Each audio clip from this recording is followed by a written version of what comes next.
Hey everybody, it's day 11 of my miracle morning. Hope you're having a great day. I know that I am. I just wanted to do a really quick report about how today went. You know how I use the Sleep as Android app that helps me to wake up at the correct spot in my sleep cycle?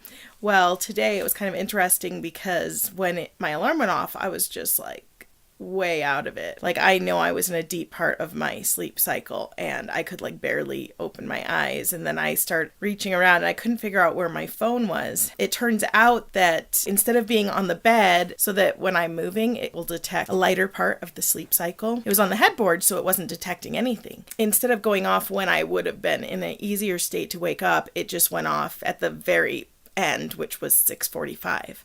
That was really bad because I was so out of it when it went off. I was just like, wait a minute, the second 10 days is supposed to be easier. Why does it feel so hard? Anyway, first thing I did was kind of talk to myself into sitting up on the edge of the bed and just sitting there and just waiting and letting my body wake up and kind of doing a little bit of silence, I guess. So if you find that when your alarm goes off, you are just so out of it that there's no possible way that you can get yourself up and you just feel awful, you may be getting woken up right in the depth of a sleep cycle. So what I did when I first started learning about this, before I had that app, I read up quite a bit about it, and most people's sleep cycles average about 90 minutes per cycle.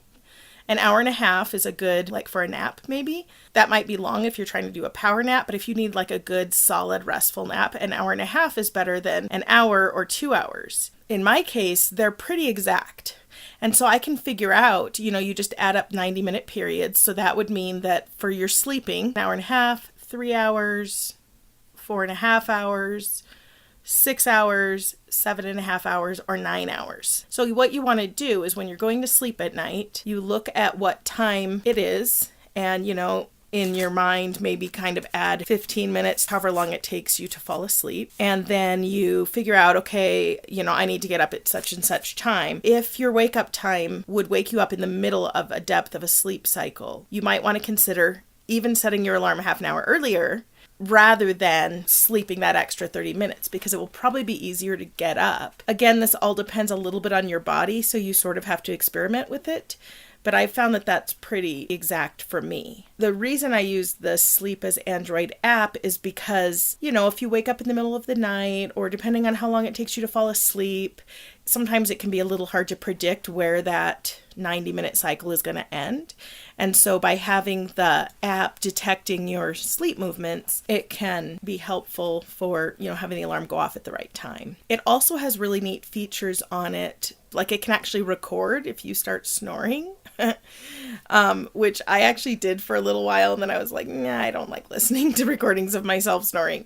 But if you're having problems or worried about like sleep apnea or something, paying attention to some of those things could be helpful in helping you figure out if you need to go see a doctor, or if you've already seen a doctor, it can help you see if different things you're trying are helping the snoring or the movement or whatever to be a little bit better. So I would recommend trying an app like that. There are several different ones. There's one called SleepBot, and there's also Sleep as Android. So if you want to check one of those out, go for it. If not, I just encourage you to think about it a little bit when you're setting your alarm, and that could help you if you're having trouble getting up.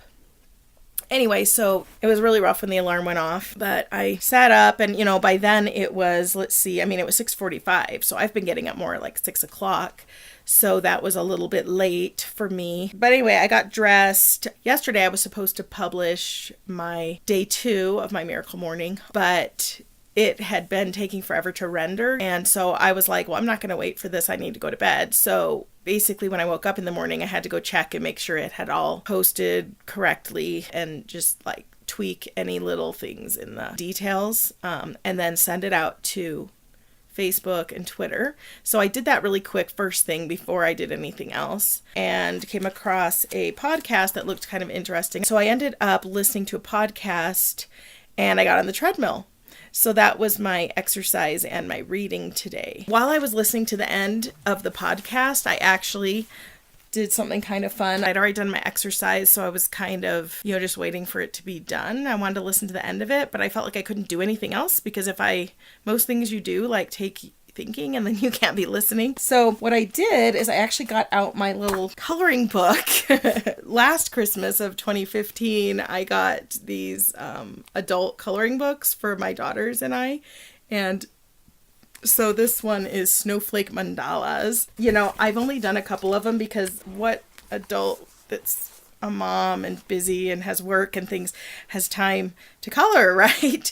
So my point was getting them was that it'd be fun to kind of do together when we're watching TV and stuff. Anyway, so this is one that I did last Christmas, and then I really like this one was like my favorite one that I did. And it's really fun because they're just really intricate designs, but you don't have to really be an artist to make them look good. This one turned out kind of interesting. They say that coloring can actually be stress reliever. I'll just show you. I've only done a few, so these ones I've done like over the past year. So today, while I was listening to the podcast, I started this one. So usually what I'll do is I'll just take like one of the little designs and then I'll kind of find the matching one all around. So if you ever need like a stress relief thing, and maybe you used to be artistic, like when you were in school. For me, like it's not something that I've developed because, you know, art isn't really my passion, but I like to do creative things. And so it's kind of fun to do a little coloring book. So these are, you know, you can get these on Amazon.com. For a while, they're pretty popular. You could just find them on the shelf at Walmart. Maybe you still can. I'm not sure. But I had gotten a bunch of those last Christmas, and we've sort of had fun with those. So that's one new thing that's now in my Miracle Morning kit is my coloring book and my bag of colored pencils. I got myself last year a big package of, you know, a bunch of these, and then just put them in this. And these are mine. They're not for the rest of the family.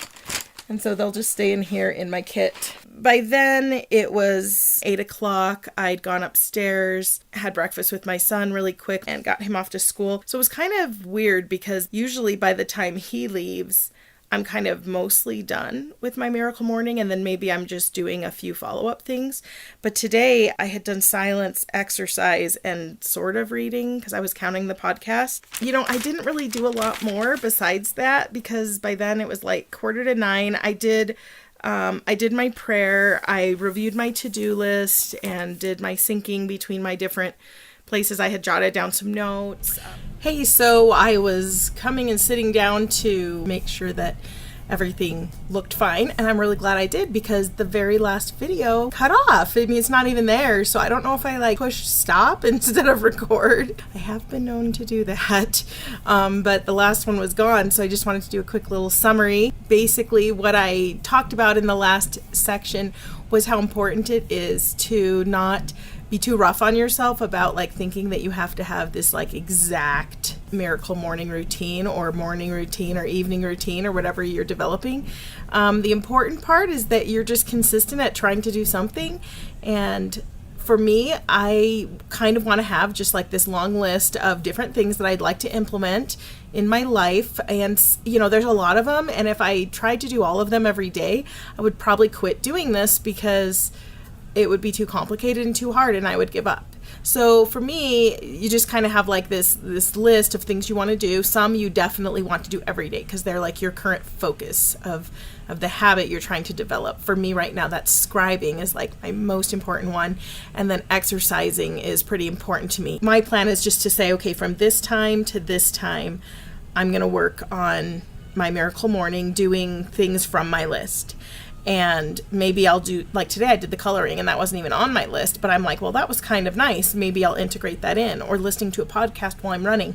So for me personally, I kind of like to change it up a little bit, but still have the same focus. The idea is there are things that are self-development that are helping me to move forward in my life and feel good about my day, to help me feel energized and excited to get up, because I know I'm going to have sort of this little, like, you could think of like this little fun playtime with yourself, like a little kid would have. It needs to just be something where you're excited to get up and do it. You know, pick one little fun thing and just get up a little bit earlier and then do that really fun thing before you go off to do all the have-tos of the day. I think this could even be a way to relieve depression and moodiness, and just a way to help you find joy in your life again. So I just encourage you to do a tiny little thing today to take care of yourself and develop yourself so that you can be better able to serve others, which in many cases is what a lot of our goals are, because our relationships with others are so important. I hope you have a wonderful day. This is Jumbled Sunshine. I'll see you tomorrow.